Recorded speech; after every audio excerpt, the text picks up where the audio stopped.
Et on revient sur ce discours sur les séparatismes aux Mureaux et l'avis de l'imam de Bordeaux. Tariq Oubrou est avec nous. Vous êtes recteur à la mosquée de Bordeaux. Bonjour. Oui, bonjour Tariq Oubrou. Merci d'être avec nous. Qu'est-ce que vous attendez, vous, de ce discours d'Emmanuel Macron ? Ce que j'attends, c'est être fidèle aux valeurs de la République, donner un projet qui permet l'unité de la nation, de traiter d'une certaine manière cette question, pas uniquement en termes symptomatiques, mais de traiter en profondeur les mécanismes de remédier à ce phénomène qui est assez flou, qu'on appelle l'islamisme, parce qu'il est très difficile aujourd'hui de déterminer la frontière du passage de l'islam à l'islamisme. Donc il faut être un théologien, il faut être un spécialiste pour comprendre et catégoriser les comportements religieux, ceux qui relèvent de l'orthodoxie, ceux qui relèvent de la piété, ceux qui relèvent de la provocation et de l'engagement militant idéologique. Oui. Et là, le phénomène est assez complexe, parce que ce dont on parle, c'est un phénomène qui concentre beaucoup d'ingrédients, l'identitaire, le psychologique, le social, la vulnérabilité, la susceptibilité, un peu de théologique, parce que tout n'est pas religieux dans le comportement d'un musulman. Il faut éviter l'essentialisation de ce phénomène qui est assez volatile, instable et incertain. Oui, à côté des Tariq Oubrou, à côté des autorités, est-ce que ce n'est pas aussi aux musulmans eux-mêmes de participer à cette lutte contre le séparatisme islamiste ?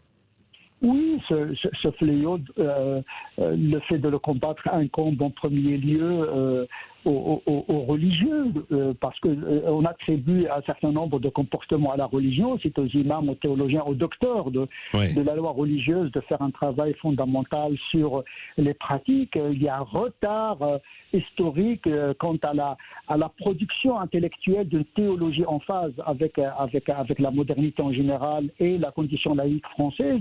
Moi-même, je travaille modestement sur ce travail-là, sur l'acculturation de l'islam, sur une pratique discrète de l'islam, prendre en considération non seulement le droit français, mais la culture ambiante française, etc. Donc il y a un travail intellectuel qui se fait. Je travaille sur la théologie de prévention, parce que effectivement, il y a des discours qui ne sont pas forcément fanatiques, mais qui peuvent inspirer le fanatisme. Oui, alors, mais très concrètement d'ailleurs, puisque vous êtes imam et recteur de la mosquée de Bordeaux, comment vous faites ? Est-ce que vous détectez justement les gens qui sont en train de basculer en fait dans l'islamisme, et l'islamisme ensuite radical, et vous le signalez ? Comment faites-vous ? Parce que vous êtes confronté, j'imagine, à ça sur le terrain. Oui, mais j'ai fait d'abord mon travail en tant que théologien, docteur de la loi. Non, mais d'accord, Tariq Oubrou, d'accord, mais il y a en fait une situation d'urgence quand même.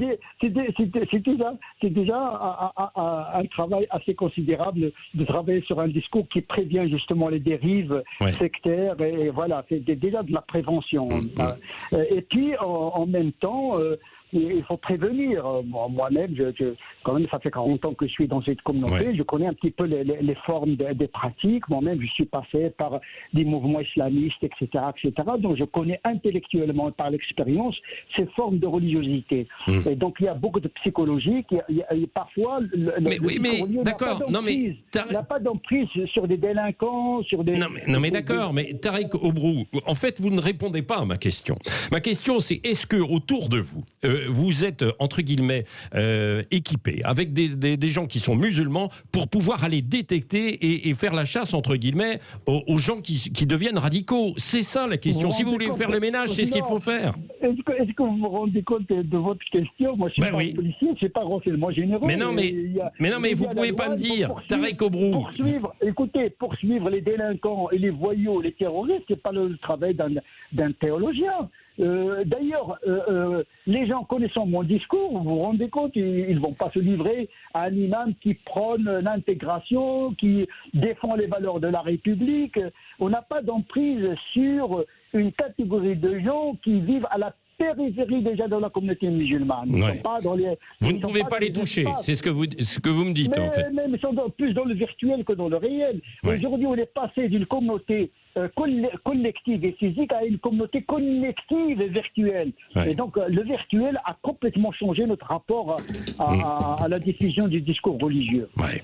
Merci en tout cas d'avoir répondu avec sincérité et honnêteté, Tarek Oubrou, imam et recteur de la mosquée de Bordeaux ce matin donc sur Sud Radio à propos du grand discours qui est attendu, alors grand je ne sais pas, d'Emmanuel Macron tout à l'heure au Muro. On en reparlera aussi d'ailleurs avec